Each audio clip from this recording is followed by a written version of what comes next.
दोस्तों, जब भी आप किसी भी नंबर का स्क्वायर रूट फाइंड करते हो देन कई बार आप ऐसी कंडीशन में फंस गए होंगे जहां पर आपको नेगेटिव नंबर का स्क्वायर रूट फाइंड करना है। और अगर आप केवल और केवल रियल नंबर लाइन पर अपनी कैलकुलेशन को रोक देते हो देन यहाँ पर नेगेटिव नंबर के स्क्वायर रूट को फाइंड करने का कोई भी तरीका नहीं है। और ये टास्क तब और डिफिकल्ट हो जाता है जब हम स्क्वायर रूट की बजाय क्यूब रूट या फिर फोर्थ रूट फाइंड करते हैं। बेसिकली यहाँ पर आपको 3 सिंपल रूल्स को याद रखना होगा जो कि आपको किसी भी नंबर का रूट बताते हैं। तो रूल नंबर 1, किसी भी पॉजिटिव नंबर का स्क्वायर रूट फोर्थ रूट यानी कि इवन नंबर ऑफ रूट के हमेशा 2 आंसर्स होते हैं, पॉजिटिव और नेगेटिव। जैसे √4 का आंसर क्या होगा, +-2।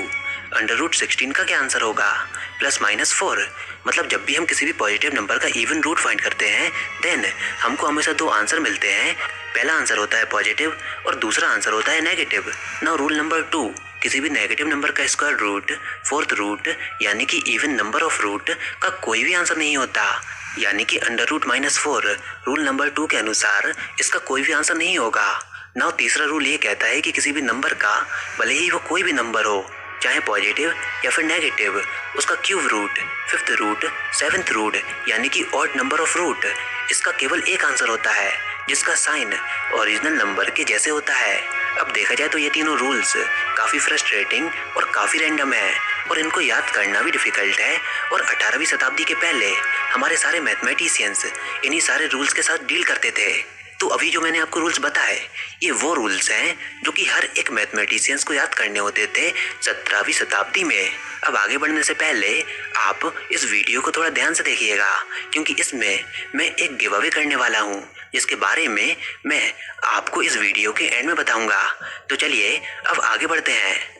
लेकिन 17वीं शताब्दी के बाद हमारे सामने आए एक ग्रेट मैथमेटिशियन जिनका नाम था ऑयलर, जो कि ऐसे ही सेम प्रॉब्लम पर वर्क कर रहे थे जो कि पॉलिनोमियल्स का रूट फाइंड करने में लगे हुए थे।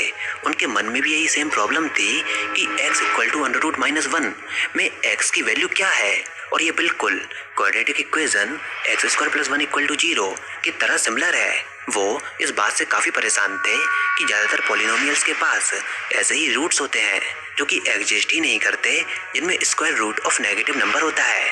देन उन्होंने ये सोचा कि क्या हो अगर ये रूट एग्जिस्ट करने लगे, किसी तरह से इमेजिनरी सेंस में मौजूद होने लगे। और देखा जाए तो उनकी ये सोच काफ़ी परफेक्ट थी और उन्होंने यहाँ पर नंबर सिस्टम में एक नए नंबर को इंट्रोड्यूस किया जिसको हम कहते हैं आई, यानी कि आयोटा, जिसके पास एक प्रॉपर्टी होती है I² = -1। हालांकि इमेजिनरी नंबर के बारे में ऑयलर से भी पहले वर्क हो चुका था, बट ऑयलर के वर्क के बाद इस कंसेप्ट को काफ़ी ज़्यादा एक्सेप्टेंस मिला। तो कॉम्प्लेक्स नंबर हमारे लिए रूट लेने के टास्क को आसान बनाते हैं और कॉम्प्लेक्स नंबर के यूज से ही हम सभी पॉलिनोमियल्स के रूट्स को फाइंड कर सकते हैं। तो कॉम्प्लेक्स नंबर की ये दोनों प्रॉपर्टीज रियल नंबर को कंप्लीट बनाती हैं।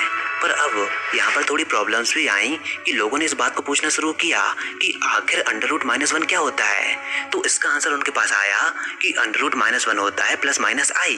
एंड देन अगला सवाल ये आया कि √i क्या होता है। तो यहाँ पर आप थोड़ा वीडियो को पॉज कीजिए और इसको कैलकुलेट करने की थोड़ी कोशिश कीजिए। What is the value of √i? तो अगर आप इसको सॉल्व कर पा रहे हैं तो इसका आंसर आपके सामने आया होगा 1 + i/√2। अब नाउ हम ये देखते हैं कि आखिर कॉम्प्लेक्स नंबर का यूज हम कहाँ पर करते हैं। तो सबसे पहले मैं आपको 2 ट्रिग्नोमेट्रिक इक्वेशन दिखाता हूँ जो कि आई नो आप सबने जरूर देखी होंगी। पहली रिलेशन है cos a + b और दूसरी रिलेशन है sin a + b। बेसिकली ये दोनों ट्रिग्नोमेट्रिक फॉर्मूले हैं जो कि दिखने में आपको काफी बड़े लग रहे होंगे और इन फॉर्मूलेस के साथ डील करना, इनके द्वारा अपने क्वेश्चंस को सॉल्व करना एक काफी हॉरिबल टास्क है क्योंकि ये हमारे कैलकुलेशन के स्टेप्स को और भी ज्यादा इंक्रीज करते हैं। पर कॉम्प्लेक्स नंबर का यूज करके आप सेम टास्क को काफी आसान कर सकते हो। तो देखिए e⁻iota + b होता है e⁻iota a × e⁻iota b, जिसमें कॉम्प्लेक्स इक्वेशन का डायरेक्ट यूज है क्योंकि e⁻iota होता है cos θ + i sin θ। और अगर आप इन ट्रिग्नोमेट्रिक फंक्शंस को cos θ + i sin θ के फॉर्म में ले आओ देन हमारा ये कॉम्प्लेक्स फंक्शन एक्सपोनेंशियल फंक्शन में चेंज हो जाएगा। और compare to trigonometric function exponential function को सॉल्व करना काफी आसान होता है। तो मैथमेटिक्स में ज्यादातर आयोटा का यूज हमको ट्रिग्नोमेट्री में देखने को मिलता है। नाउ इसी तरह जब इलेक्ट्रिकल इंजीनियर्स फेजर्स का यूज करते हैं देन वो हमेशा साइनोसाइडल करंट के बारे में बात करते हैं, जो कि अगेन कॉम्प्लेक्स नंबर से रिप्रेजेंट होता है और उनके टास्क को आसान बनाता है। इसी तरह चलिए मैं आपको कुछ इंटीग्रेशन देता हूँ जिनको आप चाहो तो ट्राई कर सकते हो।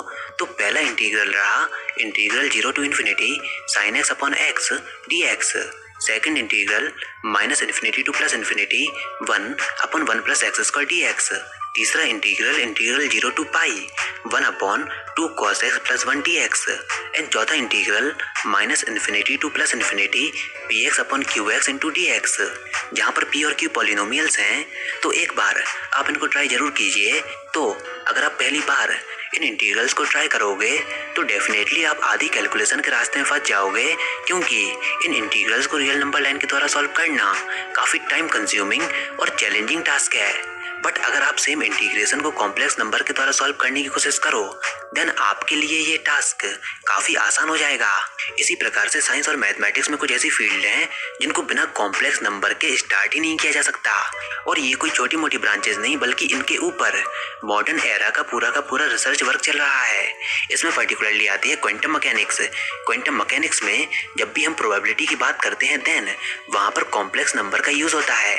क्वांटम मैकेनिक्स में किसी भी चीज की probability of happening probability amplitude के मैग्नीट्यूड के स्क्वायर के ऊपर डिपेंड करती है।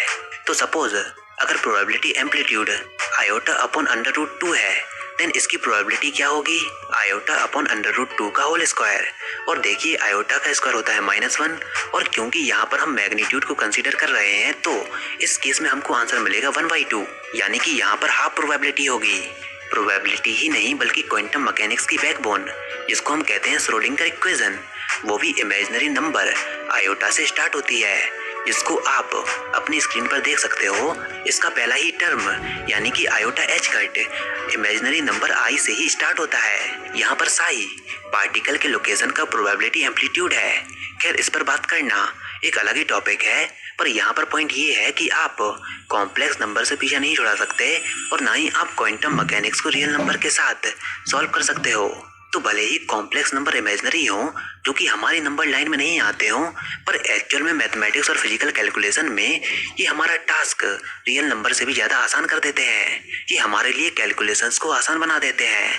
फिजिक्स की ज़्यादातर ब्रांच जैसे कि इलेक्ट्रिसिटी, लाइट, साउंड, हर टाइप की वेव हमेशा आयोटा का यूज करती है। इनफैक्ट क्वांटम मैकेनिक्स, ट्रिग्नोमेट्री, यहाँ पर भी कॉम्प्लेक्स नंबर हमारे टास्क को आसान बनाते हैं। तो भले ही कॉम्प्लेक्स नंबर का नाम सुन के आपको अजीब लगता हो कि ये नंबर तो रियल नंबर लाइन में एग्जिस्ट ही नहीं करते, पर एक्चुअल में ये हमारे टास्क को आसान बनाते हैं। और ये इमेजिनरी नंबर हमारे रियल नंबर लाइन के परपेंडिकुलर इमेजिनरी नंबर लाइन में मौजूद होते हैं। तो आई थिंक अब आपको आइडिया लग गया होगा कि कॉम्प्लेक्स नंबर कहाँ कहाँ पर यूज होते हैं और क्यों ये हमारी मैथमेटिकल कैलकुलेशन को आसान बनाते हैं।